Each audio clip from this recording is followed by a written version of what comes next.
Shalom teman-teman yang Tuhan, bertemu kembali dengan saya Kersaugo di channel ini. Bagaimana kabar kita semuanya? Semoga kita tetap sehat-sehat saja. Amin.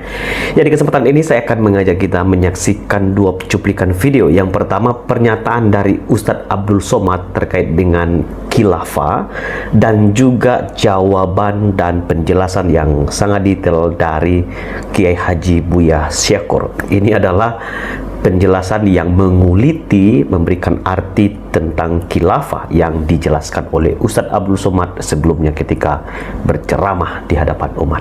Seperti apa cuplikan videonya? Mari kita saksikan bersama-sama. Solusi penyelesaian umat ini hanya apa itu? Khilafah. Itu khilafah. Tegaknya khilafah, maka selesailah masalah. Hasil. Makna khalifah itu apa? Nah, ini dari kata kho, lam, dan fa. Ini kosakatanya dari kho, lam, dan fa. Seorang makmum yaqra'ul fatihata khalfal imam. Itu kalau i'anatul talibin khalfal imam. Khalfa itu artinya di belakang, khalfa. Kalau depan amama. Jadi khalfa itu sama dengan waro'a. Khalfa mana waro'a. Tapi kalau takhalafa, ketinggalan artinya. Mananya ketinggalan. Kalau khilaf itu pertengkaran. Oke. Kalau mukhalafah, perlawanan. Nggak habis-habis nih, banyak sekali maknanya. Ya, silakan dibaca sendiri aja Makim di Munjid atau di Sahih, Jami' Sahih, atau kalau Kamusul Wasit, banyak sekali kamus-kamus gudang. Ini puluhan makna khalfa ini. Jadi adapun khalifah sebagai pengganti apa namanya?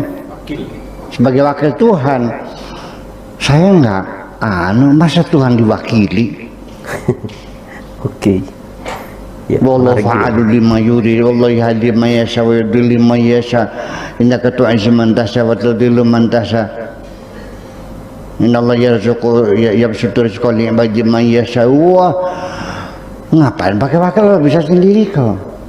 Sehingga istilah menolong Tuhan juga saya masih bertanya, memang Allah perlu pertolongan kamu? Dan sudah saya terangkan ya. Nah itulah, maka menjadi persoalan adalah, jadi khalifah ini maksudnya apa? Apakah pengganti Tuhan?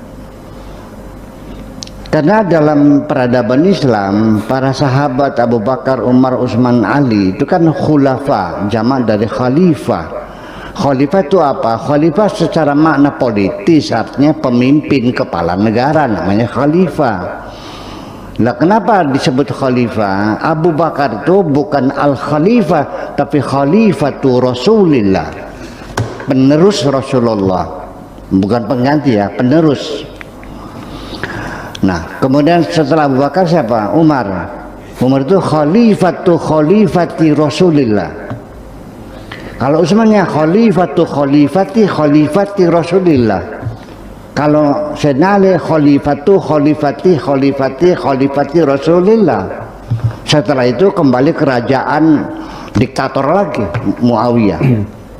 Jadi mereka itu adalah legalitasnya adalah sebagai penerus Kanjeng Nabi Muhammad sallallahu alaihi wasallam. Jadi nuansa kekuasaannya masih belum menonjol sebagai raja, kayak sebagai khalifah, ya, karena dia sifatnya meneruskan Kanjeng Nabi. Dan kita lagi sedang memberikan makna khalifah dulu ini ya.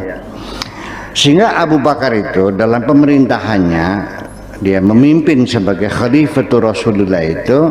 Karena dia sebagai penerus, maka dia tidak pernah berani mengambil kebijakan-kebijakan yang tidak sesuai, yang berlawanan dengan kebijakan Nabi. Sayyidina Umar membujuk supaya Al-Quran dikumpulkan, dibukukan, ditolak. Alasannya Nabi tidak menyuruh. Bayangkan. Nah itu. Nah Umar mulai agak berani itu. Reba-reba khalifah. dan semuanya akhirnya mati terbunuh semuanya. Mati mengenaskan semua, banjir darah semuanya. Jadi banjir darah semua kan.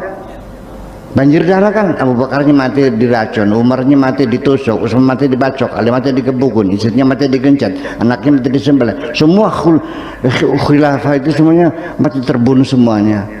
Nah makanya kan nggak salah kata malaikat, may yufsidu fiha wa yasfikud dima, banjir darah. Berarti sudah terjadi kan gitu. Nah jadi artinya yang dikhawatirkan oleh malaikat itu bukan khalifah sebagai wakil Tuhan, tapi khalifah itu artinya yang berkelanjutan, yang makhluk yang berketurunan, yang punya anak cucu dan nanti berkembang biak, nanti kepentingan berbeda dan nanti perang saudara. Itu pengertiannya. Jadi bukan berarti malaikat itu tidak mau bersujud kepada wakil Tuhan, tapi kepada makhluk Tuhan yang berketurunan, nantinya punya anak, punya cucu, dan nantinya berkembang biak menjadi komunitas-komunitas yang berbeda-beda, kepentingannya berlawanan, lalu perang saudara. Itu yang dimaksudkan. Makanya malaikat mengatakan setelah ataj'alu fiha man yufsidu fiha wa nahnu nusabbihu bihamdika wa nuqaddisu lak. Apa tidak cukup kami saja yang selalu bertasbih setiap hari? Nah, di situ Allah marahlah nampaknya. Qala inni a'lamu ma la ta'lamun. Aku yang tahu malaikat, kamu enggak tahu.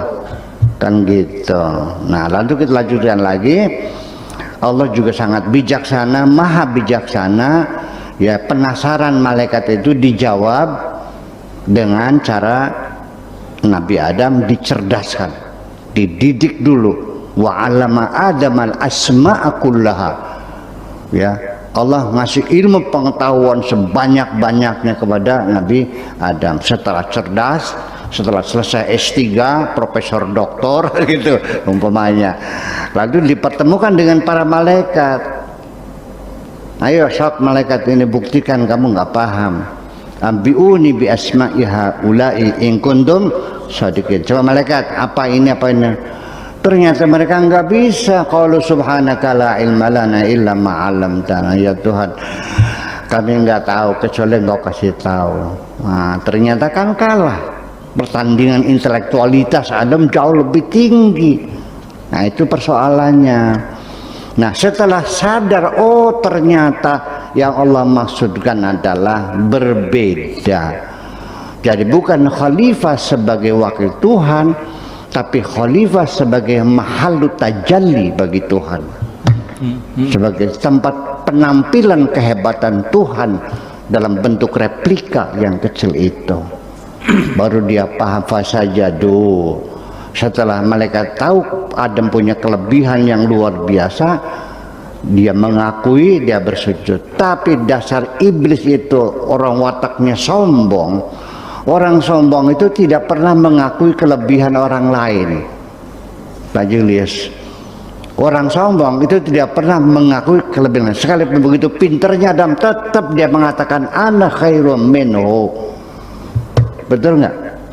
Orang sombong, ada orang nyumbang 10.000, buruh tani nyumbang 10.000, besar enggak? Dihinakan dah 10.000, beli apa? Beli cendol. Jadi gimana lagi? Ya, sekalipun dia kiai, ahli ibadah, sombong dengan ibadahnya kok. Menghinakan orang tani di gunung untuk ambil air wudhu, bawa ember turun ke gunung buat wudhu dengan susah payah naik ke atas untuk wudhu, kan hebat.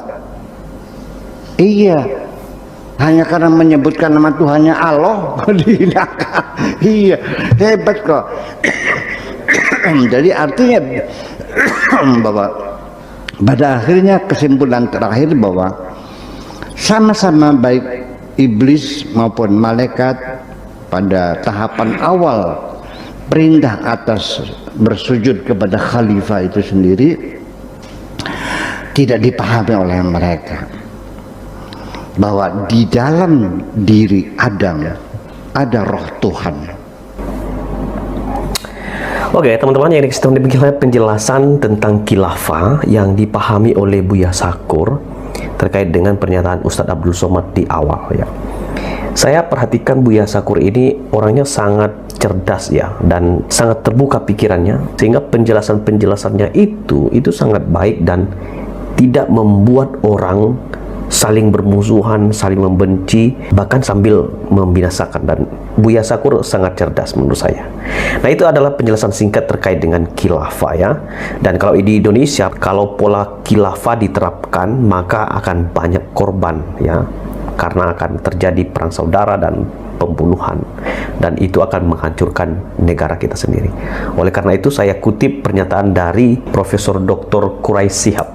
Dia mengatakan, kalau seandainya engkau bertemu dengan orang lain yang tidak seiman dengan engkau, jangan membunuh dia, jangan membenci dia, jangan memfitnah dia, jangan mencaci, dan jangan menyesatkan dia. Tetapi kalau engkau melihat dia dan tidak ada persamaan di antara engkau, tapi lihatlah persamaan yang satu. Kita sama-sama manusia yang dicipta oleh Tuhan.